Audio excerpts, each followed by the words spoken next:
Hello everyone, this side Mohit Hussain here. Welcome to our YouTube channel. और आज की video के अंदर हम बात करने वाले हैं नीट 2024 को लेकर एक बहुत बड़ी जो अपडेट निकल कर आ रही है एनएमसी की तरफ से। ये जो अपडेट है एनएमसी और एनटीए ने अपनी ऑफिशियल वेबसाइट के ऊपर पब्लिश नहीं किया है, लेकिन टाइम्स ऑफ इंडिया ने जो एक जाना माना न्यूज चैनल है उन्होंने अपनी चैनल के ऊपर इस चीज को ऊपर जो रिपोर्ट जो है वो वायरल कर दी है। यानी कि एक तरह का ये क्या है, प्रेस रिलीज नोट है। तो इसके अंदर क्या बताया गया एनटीए द्वारा, वो मैं आपको सारा कुछ इस वीडियो के अंदर बताने वाला हूँ। वीडियो बहुत ज्यादा इंपॉर्टेंट होने वाली है, तो वीडियो को ध्यान से सुने और ध्यान से सारी चीज को समझे।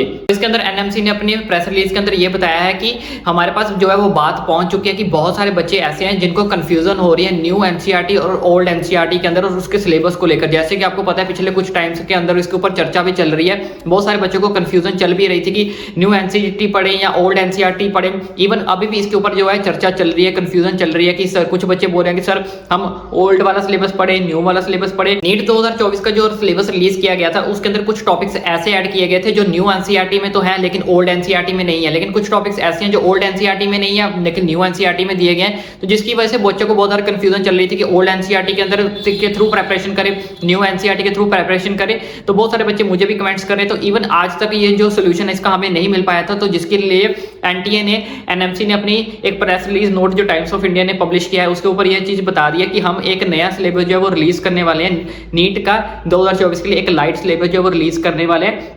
इसके अंदर हम सारी की सारी ऑर्गेनाइजेशन जितने भी बोर्ड्स हैं उन सबसे बैठ के डिस्कस करेंगे पहले कि कौन कौन से टॉपिक्स आपको देने चाहिए, कौन कौन से आपको टॉपिक्स नहीं करने हैं। वो ईच एंड एवरीथिंग के बारे में एक नया लाइट सिलेबस जो वो रिलीज करेंगे विद इन 7 to 10 डेज के अंदर। टाइम्स ऑफ इंडिया ने अपने प्रेस रिलीज के अंदर बताया कि एक नया जो सिलेबस है वो आपको पब्लिश किया जाएगा विद इन 7 to 10 डेज के अंदर। अब बहुत सारे बच्चों को कंफ्यूजन होगी कि सर हमने तो कुछ टॉपिक्स न्यू एनसीईआरटी वाले कर लिए हैं, कुछ ओल्ड एनसीईआरटी वाले कर लिए। कोई बात नहीं, आपको पैनिक नहीं होना है, घबराना नहीं है। मैं अगेन आपको रिपीट कर रहा हूँ, अगर आप 7 से 10 दिन आप थोड़ा सा वेट कर लीजिए, क्योंकि अगर उन्होंने बोला है कि 7 से 10 दिन के अंदर हम आपको ये चीज बता देंगे तो आपको 7 से 10 दिन आप वेट कर लेना है। तब तक आप क्या करो, जो आपको लगता है कि जो हमारे टॉपिक्स कंफर्मेशन है, जो एनसीईआरटी के न्यू एनसीईआरटी के अंदर टॉपिक्स जो आपके कंफर्म्ड है, आप तब तक उन टॉपिक्स को अच्छे से रिवाइज करो। अगर आपके वो टॉपिक्स पेंडिंग है आप उनको कर लो, लेकिन जिस टॉपिक्स को लेकर आप कंफ्यूज हो, क्योंकि बहुत सारे टॉपिक्स ऐसे भी हैं जैसे बायोलॉजी के अंदर ले लो, कुछ लिविंग के अंदर है उनकी फैमिलीज को लेकर, ऐसे फिजिक्स के भी कुछ टॉपिक्स है जो न्यू एनसीईआरटी में है, ओल्ड एनसीईआरटी में नहीं है, ओल्ड एनसीईआरटी में है तो न्यू एनसीईआरटी में नहीं है।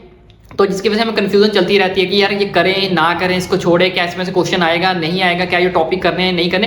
तो ईच एंड एवरीथिंग आपके सारे के सारे जो डाउट्स है वो क्लियर हो जाएंगे विद इन 7 to 10 डेज के अंदर। तो तब तक मैं आपको ये सजेस्ट करूंगा कि जो टॉपिक्स हमारे कंफर्म्ड है, जो हमेशा पीछे से रिपीट होते आ रहे हैं, वही टॉपिक्स आप तब तक कर लीजिए 7 से 10 दिन तक। बाकी टॉपिक्स को अभी फिलहाल के लिए जो होल्ड कर लीजिए। अगर आपने किए हैं तब भी कोई बात नहीं है, अगर आपने नहीं किए हैं तब भी कोई बात नहीं है। 7 से 10 दिन के अंदर अंदर हमारे पास सारी की सारी जो चीजें वो क्लियर हो जाएगी। और सारी की सारी क्लियर इन्फॉर्मेशन जो है वो आपका भाई आपके इस चैनल पर जरूर देगा। जैसे जैसे नीट का एग्जाम पास आता जाता है तो एनएमसी और एनटीए बहुत सारे प्रेस रिलीज नोट जो है वो आउट करती रहती है, कभी अपनी ऑफिशियल वेबसाइट के थ्रू, कभी मीडिया के थ्रू। तो ये सारी की सारी इन्फॉर्मेशन आपका भाई आपको अच्छे से देता रहेगा इस चैनल के ऊपर, इसलिए चैनल को सब्सक्राइब करना ना भूलें। और जैसे ही इसके रिलेटेड भी कोई नोटिस आता है 7 से 10 दिन बाद, वो भी आपका भाई आप तक डेफिनेटली पहुंचा देगा। अपनी तैयारी को कमी नहीं आने देनी है, तैयारी के अंदर आपने पैनिक नहीं होना, स्ट्रेस नहीं होना। जैसे अपनी तैयारी कर रहे हो वैसे करो बस। अगर आपको कंफ्यूजन जिस टॉपिक्स के अंदर लग रही है कि आएंगे या नहीं है, उसको फिलहाल के लिए आप होल्ड कर दो। जो कंफर्मेशन आपके टॉपिक कंफर्म्ड है आप उनको ही 7 से 10 दिन तक उनकी प्रैक्टिस अच्छे से करो। एंड लास्ट, चैनल को सब्सक्राइब करना ना भूले।